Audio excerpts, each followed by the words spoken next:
Yves-Frédéric Livian. Bonjour. Yves-Frédéric Livian, vous êtes professeur honoraire à l'Université de Lyon, professeur de sciences du management, Université de Lyon, IAE Lyon School of Management. Vous venez de diriger les grands auteurs aux frontières du management avec Marc Bidan. Vous êtes auteur dans l'ouvrage Les méthodes de recherche des DBA. Vous dirigez des DBA, des Doctorate in Business Administration, d'un chapitre consacré à la pluralité des méthodes. Et vous prêchez pour justement sortir des grandes catégories. Recherche enracinée en management, contexte nouveau, perspectives nouvelles en Afrique. C'est un de vos grands sujets. Voilà, comprendre l'Afrique, comprendre l'Amérique du Sud, voir le monde d'ailleurs que depuis l'Europe. J'ai envie de vous poser une question toute simple, Yves-Frédéric Livian, en 4-5 minutes. Là.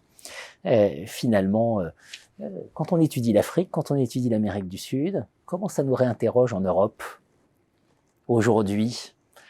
Et notamment, comment ça repose la question de la relation entre le centre et la périphérie? Ça nous interroge sous différentes formes. Alors, ça nous interroge déjà pour des modèles, pour des concepts que nous utilisons couramment et qui, quand on veut les utiliser sur d'autres terrains, ne collent pas. Il y a quelque chose qui ne va pas. Alors, ça fait bien une vingtaine d'années, une trentaine d'années qu'on fait des séminaires de formation au management en Afrique, en Amérique latine. J'ai enseigné dans une business school au Pérou qui était totalement une copie d'une business school américaine qui était dirigée par un amiral de la marine péruvienne, et c'était situé pour rentrer, il fallait passer 3 sas avec des militaires, et c'était entouré dans un quartier de bidonville. Ouais. Et là, il y a un voilà, choc. Là. Donc il y a un choc qui pour moi c'était, je regardais ce qu'il y avait de l'autre côté du mur, mais apparemment les jeunes cadres qui suivaient les cours, on ne se posait pas la question. Donc j'utilise ça comme une image de est-ce qu'on regarde ailleurs ou est-ce qu'on continue à mouliner et à diffuser pour des élites, si possible européanisées, des concepts ou des méthodes qui sont, non pas toutes, mais qui sont en grande partie inadaptées. Alors ça c'est déjà une première leçon. Puis il y a aussi la leçon sur les méthodes, puisque c'est pas les mêmes méthodes. Hein. Je veux dire, on a beaucoup édifié les sciences de gestion, en tout cas à l'origine, sur des méthodes quantitatives, qui supposent bien entendu qu'on a des chiffres, on a des ordinateurs, on a des logiciels qui font bon. Et tout ça n'existe pas forcément sur place. Et par conséquent, on est bien obligé de faire autrement, ne serait-ce que parce que la réalité empirique auquel on est confronté, du commerce, de ce que c'est qu'une entreprise même, de ce que c'est que l'achat, de ce que c'est que la vente, etc., sont pas les mêmes. Donc, le décentrage est nécessaire, non pas pour abandonner nos savoirs, je ne crois pas à la nécessité d'oublier ou d'abandonner les acquis quand même depuis quelques dizaines d'années des sciences de gestion, dès qu'elles ont pu sortir du positivisme initial, mais sont obligées d'être retravaillées notablement, et pour retravailler ces méthodes et ces concepts, je crois que rien n'est mieux qu'un regard international. Une question très précise, c'est la façon dont ça nous réinterroge nous-mêmes, c'est-à-dire nous nous aveuglons nous-mêmes. Et oui, nous ne voyons pas, notamment, des transformations profondes aujourd'hui en Europe. Voilà.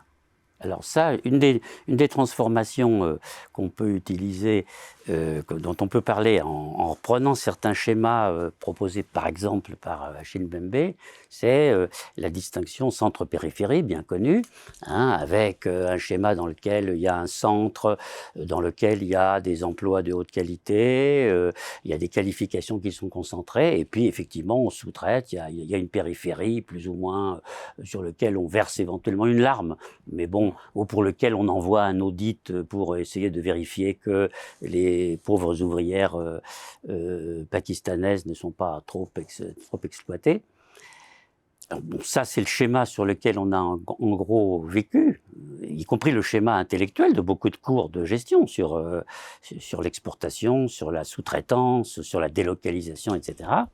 Avec le fait que ce qu'on est en train en partie de voir, c'est qu'y compris le centre se trouve en quelque sorte contaminé par des pratiques de gestion qui étaient principalement utilisés jusqu'à présent pour les populations périphériques, sous forme de précarisation, sous forme d'inégalité, sous forme, dans certains cas, de prise en compte des races, y compris au centre.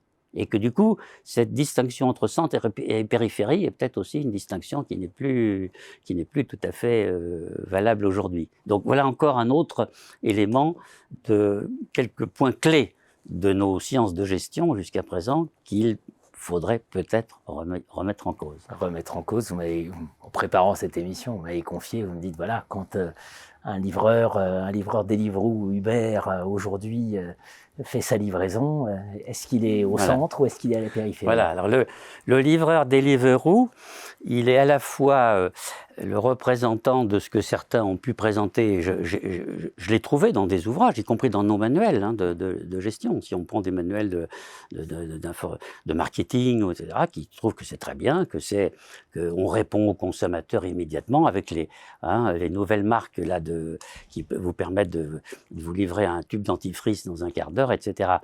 Alors c'est possible comment? C'est possible parce que effectivement, les populations déclassées sont présentes au centre.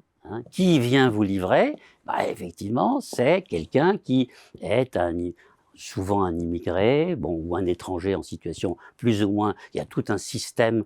Il y a les sociologues qui commencent à s'intéresser à ça. Tout le système par lequel des immigrés en situation régulière sous-traitent en quelque sorte, déposent leur carte d'identité auprès de l'entreprise qui les emploie et font travailler. Sont devenus des entrepreneurs de main-d'œuvre immigrés, permettant ainsi à leurs camarades du même pays ou de la même origine ethnique de gagner quelques sous en faisant des livraisons. Donc ça, c'est un spectacle que nous avons quotidiennement dans toutes les villes, au centre de nos capitales, et qui est une vision très concrète de la nouvelle mondialisation que l'on est en train de mettre en place. C'est absolument fascinant. Pour changer de lunettes, et revoir, voilà, en tout cas ne pas s'aveugler et poser toujours les mêmes questions, mais régénérer les questions, donner la primauté à la situation, dit Alain-Charles Martinet dans l'ouvrage Méthode de recherche. Les grands auteurs aux frontières du management, méthode de recherche d'IBA, la recherche enracinée en management, voilà, un appel à ouvrir les yeux. Merci Frédéric Livian. Merci Jean-Philippe.